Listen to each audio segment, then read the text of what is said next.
ஒன்று மக்கபேயர் அதிகாரம் 3. யூதா மக்கபேயின் தலைமை. யூதாவின் புகழ்ச்சி.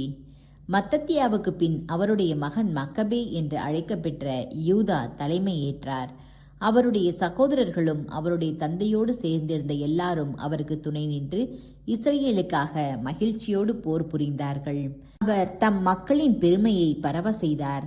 அரக்கனை போல் மார்பு கவசம் அணிந்தார். படைக்கலன்கள் தாங்கி போர்கள் புரிந்தார். தம் வாளால் பாசறையை பாதுகாத்தார். அவர் தம் செயல்களில் சிங்கத்திற்கு ஒப்பானார். இறைக்காக முழங்கும் சிங்கக்குட்டி போலானார். அவர் நெறி கெட்டவர்களை தேடி துரத்தினார். தம் மக்களை வதைத்தவர்களை தீக்கிரையாக்கினார். நெறி கெட்டோர் அவருக்கு அஞ்சி பின்வாங்கினர். தீவினை புரிவோர் அனைவரும் குழப்பம் அடைந்தனர். அவரது கைவன்மையால் மக்களுக்கு விடுதலை கிட்டியது. அவர் பல மன்னர்களுக்கு இன்னல் வருவித்தார். யாக்கோபுக்கு இன்பம் அளித்தார். அவரது நினைவு என்றும் வாழ்த்த பெறும்.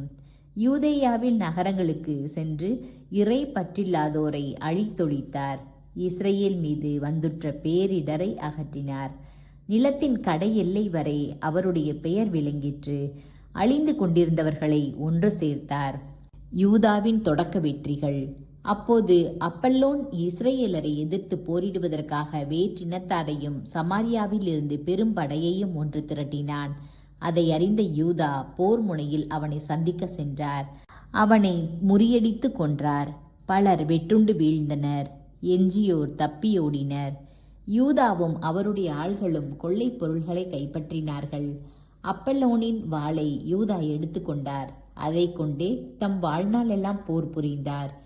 யூதா தம்மோடு ஒரு பெரும் கூட்டத்தை திரட்டியிருந்தார் என்றும் அவரோடு சேர்ந்து போர் புரிந்து வந்த பற்றுறுதியாளர் கூட்டம் ஒன்று அவரோடு இருந்தது என்றும் சிரியாவின் படை தலைவனான சேரோன் கேள்வியுற்றான். அவன் மன்னரின் கட்டளையை இகழ்ந்த யூதாவையும் அவனுடைய ஆள்களையும் எதிர்த்து போரிடுவதன் மூலம் எனக்கென்று பெயர் தேடிக்கொள்வேன், பேரரசில் பெருமை பெறுவேன் என்று சொல்லிக்கொண்டான்.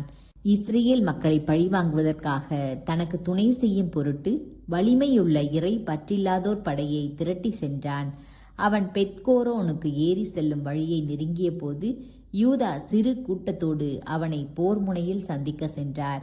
படை ஒன்று தங்களை எதிர்த்து வருவதைக் கண்டபோது யூதாவின் ஆள்கள், சிலராய் இருக்கும் நாம் இவ்வளவு வலிமை மிக்க திரளான கூட்டத்தை எவ்வாறு எதிர்த்து போரிடக்கூடும்? மேலும் இன்று நாம் ஒன்றும் உண்ணாததால் சோர்ந்திருக்கிறோமே என்று அவரிடம் கூறினர். அதற்கு யூதா, சிலர் கையில் பலர் அகப்பட்டுக் கொள்வது எளிது. பலரால் காப்பாற்றப்படுவதற்கும் சிலரால் காப்பாற்றப்படுவதற்கும் விண்ணக இறைவன் முன்னிலையில் எத்தகைய வேறுபாடும் இல்லை. ஏனெனில் போரில் வெற்றி என்பது படையின் எண்ணிக்கையை சார்ந்தது அல்ல, விண்ணக இறைவனிடமிருந்து வரும் வலிமையை சார்ந்ததே. இருமாப்பையும் நெறிகேட்டையும் கொண்டே நம் எதிரிகள் நம்மையும் நம் மனைவி மக்களையும் அழிக்கவும் நம்மை கொள்ளையடிக்கவும் வருகிறார்கள். நாமோ நம் உயிருக்காகவும் சட்டங்களுக்காகவும் போராடுகிறோம். நம் கண் முன்னால் கடவுளே அவர்களை நசுக்குவார். எனவே நீங்கள் அவர்களுக்கு அஞ்சாதீர்கள் என்று சொல்லி ஊக்கமளித்தார். யூதா பேசி முடித்ததும் சேரோன் மீது அவனுடைய படைகள் மீதும் திடீரென பாய்ந்து தாக்கி அவர்களை அழித்தார். பெத்கோரோனில் இறங்கி செல்லும் வழியில் சமவெளி வரை யூதா அவர்களை துரத்தி செல்ல அவர்களுள் 800 பேர் மடிந்தனர். எஞ்சியோர் பெலிஸ்தியரின் நாட்டுக்கு தப்பியோடினர். யூதாவுக்கும் அவருடைய சகோதரர்களுக்கும் பகைவர் அஞ்சினர். சுற்றிலும் இருந்த பிற இனத்தார் நடுநடுங்கினர். யூதாவின் புகழ் மன்னனுக்கு எட்டியது. பிற இனத்தார் அனைவரும் அவருடைய போர்களை பற்றி பேசி வந்தனர். லீசியா ஆளுநனாதல். அந்தியோக்கு மன்னன் இவற்றை கேள்வியுற்ற போது கடும் சீற்றமுற்றான். ஆள் அனுப்பி தன் பேரரசில் இருந்த வீரர்கள் அனைவரையும் ஒன்று சேர்த்து வலிமைமிக்க படை ஒன்றை திரட்டினான். தன் கருவூலத்தை திறந்து தன் படை வீரர்களுக்கு ஓராண்டு ஊழியத்தை அளித்து எதற்கும் ஆயத்தமாக இருக்கும்படி கட்டளையிட்டான். இதனால் தன் கருவூலத்தில் இருந்த நிதியெல்லாம் செலவழிந்து விட கண்டான். மேலும் நாட்டிலிருந்து வரவேண்டிய வருமானம் குறைந்து போயிற்று. ஏனெனில் பண்டு தொட்டு நிலவி வந்த பழக்க வழக்கங்களை மாற்றியிருந்ததால் நாட்டில் பிளவும் பெரும் துயரம் நிலவின. முன்பு சில வேளைகளில் நடந்தது போல தன் சொந்த செலவுகளுக்கும் தனக்கு முன்பு இருந்த மன்னர்களை விட தாராளமாய் தான் கொடுத்து வந்த நன்கொடைகளுக்கும் போதுமான நிதி இல்லாமல் போகலாம் என்று அவன் அஞ்சினான். அவன் பெரிதும் கலக்கமுற்றான். ஆகவே பாரசீக நாட்டிற்கு சென்று மாநிலங்கள் செலுத்த வேண்டிய வரியை தண்டவும் திரளான பணம் திரட்டவும் திட்டமிட்டான். யூப்ரத்தீசு பேராறு தொடங்கி எகிப்து எல்லை வரையுள்ள பகுதியில் அரச அலுவல்களை மேற்பார்வையிடும் பொறுப்பினை உயர்குடி மகனும் அரச குல தோன்றலுமாகிய லீசியாவுக்கு வழங்கினான். தான் திரும்பும் வரை தன் மகன் அந்தியோக்கை பேணி வளர்க்க அவனுக்கு கட்டளையிட்டான். தன் படைகளுள் பாதியையும் யானைகளையும் அவனிடம் ஒப்படைத்தான். தான் திட்டமிட்டிருந்த அனைத்தையும், குறிப்பாக யூதேயா எருசலேம் குடிகள் பற்றிய தனது திட்டத்தை செயல்படுத்தவும் அவனுக்கு ஆணையிட்டான். இஸ்ரேலின் வலிமையையும் எருசலேமில் எஞ்சியிருந்தவர்களை அழித்தொழிக்கவும் அவர்களது நினைவை அவ்விடத்திலிருந்து துடைத்து விடவும் படைகளை அவர்களுக்கு எதிராய் அனுப்புமாறு அவனை பணித்தான். அவர்களுடைய நாடெங்கும் அயல் நாட்டாரை குடியேற்றி அவர்களுக்கு நிலத்தை பங்கிட்டு கொடுக்கவும் அவனுக்கு ஆணை பிறப்பித்தான். எஞ்சியிருந்த பாதி படையை மன்னன் நடத்தி கொண்டு தன் தலைநகரான அந்தியோக்கியை விட்டு 147ஆம் ஆண்டு புறப்பட்டான். யூப்ரத்தீசு பேராற்றை கடந்து மலைப்பகுதிகள் வழியாக சென்றான். யூதாவின் வெற்றிகள். மன்னனுடைய நண்பர்களுள் வலிமை வாய்ந்தவர்களான தொரிமேனின் மகன் தாலமியையும் நிக்கானோரையும் கோர்கியாவையும் லீசியா தேர்ந்து கொண்டான். 40,000 காலார் படையினரையும் 7,000 குதிரை படையினரையும் அவர்கள் பொறுப்பில் ஒப்படைத்தான். யூதேயா நாட்டிற்குள் சென்று மன்னனின் கட்டளைப்படி அதை அழித்தொழிக்குமாறு அவர்களை அனுப்பி வைத்தான். அவ்வாறே அவர்களும் தங்கள் முழு படையோடும் புறப்பட்டு சென்று எம்மாவுக்கு அருகே இருந்த சமவெளியை அடைந்து அங்கு பாசறை அமைத்தார்கள்.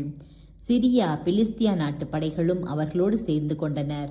அப்பகுதி வியாபாரிகள் அவர்களது புகழை பற்றி கேள்விப்பட்டு இஸ்ரேல் மக்களை அடிமைகளாய் வாங்குவதற்கு திரளான வெள்ளியையும் பொன்னையும் சங்கிலிகளையும் எடுத்துக்கொண்டு பாசறைக்கு வந்தார்கள். இடர்பாடுகள் பெருகுவதையும் எதிரி படைகள் தங்கள் நாட்டின் எல்லையில் பாசறை அமைத்திருப்பதையும் யூதாவும் அவருடைய சகோதரர்களும் கண்டார்கள். மக்களை அடியோடு அழித்தொழிக்க மன்னன் கொடுத்திருந்த கட்டளையை அறிய வந்தார்கள். அவர்கள் ஒருவர் மற்றவரை நோக்கி, நம் மக்களின் அழிவு நிலையை நீக்கி முன்னைய நிலைக்கு அவர்களை உயர்த்துவோம், நம் மக்களுக்காகவும் திரு உறைவிடத்துக்காகவும் போர் புரிவோம் என்று சொல்லிக் கொண்டார்கள். அப்போது போருக்கான ஏற்பாடுகளை செய்யவும் கடவுளை வேண்டவும் அவர்களுடைய இரக்கத்தையும் பரிவையும் காட்டுமாறு மன்றாடவும் அவர்கள் கூட்டமாய் ஒன்று சேர்ந்தார்கள். எருசலேம் குடியிருப்பாரற்று பாலை நிலம் போல மாறினது. அதன் பிள்ளைகளுள் ஒருவரும் உள்ளே போகவோ வெளியே வரவோ இல்லை. திரு உறைவிடம் காலால் மிதிக்கப்பட்டது. அயல் நாட்டார் கோட்டையை கைப்பற்றி இருந்தனர். அது வேற்றினத்தாரின் உறைவிடமானது. யாக்கோபின் மகிழ்ச்சி பறிக்கப்பட்டது. அங்கு குழலும் யாழும் ஒலிக்கவில்லை. இஸ்ரேலர் எல்லாரும் சேர்ந்து எருசலேமுக்கு எதிரில் இருந்த மிஸ்பாவுக்கு சென்றார்கள். ஏனெனில் அவர்களுக்கு முற்காலத்தில் வேண்டுதல் செய்யும் இடம் ஒன்று அங்கு இருந்தது. அன்று அவர்கள் நோன்பிருந்து சாக்கு உடை உடுத்தி தலைமீது சாம்பலை தூவி தங்கள் ஆடைகளை கிழித்து கொண்டார்கள். வேற்றினத்தார் தங்கள் தெய்வ சிலைகளிடமிருந்து இறை திட்டத்தை அறிந்து கொள்ள முயல்வர். ஆனால் இஸ்ரேலர் திருச்சட்ட நூலிலிருந்து அதை அறிந்து கொள்வர். குருக்களின் உடைகள், முதற் பலன்கள், 10 பங்கு ஆகியவற்றை இஸ்ரேலர் கொண்டு வந்தனர். தங்கள் நேர்ச்சை காலத்தை முடித்துவிட்ட நாசீர்களை அழைத்து வந்தனர். விண்ணக இறைவனை நோக்கி உரத்த குரல் எழுப்பி, இவர்களை வைத்து என்ன செய்வோம்? இவர்களை எவ்விடம் கூட்டி செல்வோம்? உமது திரு உறைவிடம் மிதிக்கப்பட்டு தீட்டுப்பட்டது. உம் குருக்கள் துயரத்தில் மூழ்கி சிறுமை அடைந்துள்ளார்கள். பிற இனத்தார் எங்களை அழித்தொழிக்க எங்களுக்கு எதிராக இப்போது கூடி வந்துள்ளனர். அவர்கள் எங்களுக்கு எதிராக செய்துள்ள சூழ்ச்சிகளை நீர் அறிவீர். நீர் எங்களுக்கு உதவி புரியாவிடில் நாங்கள் அவர்களை எவ்வாறு எதிர்த்து நிற்க முடியும் என்று மன்றாடினர். பின்னர் எக்காலம் முழங்கி உரத்த குரல் எழுப்பினர். அதன்பின் மக்களை வழிநடத்த 1000 தலைவர்கள், 100 தலைவர்கள், 50 தலைவர்கள், 10 தலைவர்கள் ஆகியோரை யூதா ஏற்படுத்தினார். வீடு கட்டுவோர், மனம் புரிவோர், திராட்சை பயிரிடுவோர், கோழைகள் ஆகியோர் திருச்சட்டத்தின்படி அவரவர் தம் வீடுகளுக்கு திரும்ப வேண்டும் என்று கட்டளையிட்டார். பிறகு அவர்கள் இடம்பெயர்ந்து எம்மாவுக்கு தென்புறத்தில் பாசறை அமைத்தார்கள்.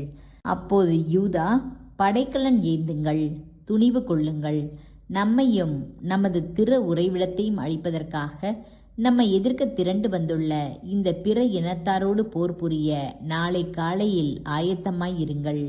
ஏனெனில் நம் மக்களுக்கும் நமது திரு உறைவிடத்திற்கும் நேர்ந்துள்ள கேடுகளை காண்பதை விட நாம் போரில் மடிவதே நலம்.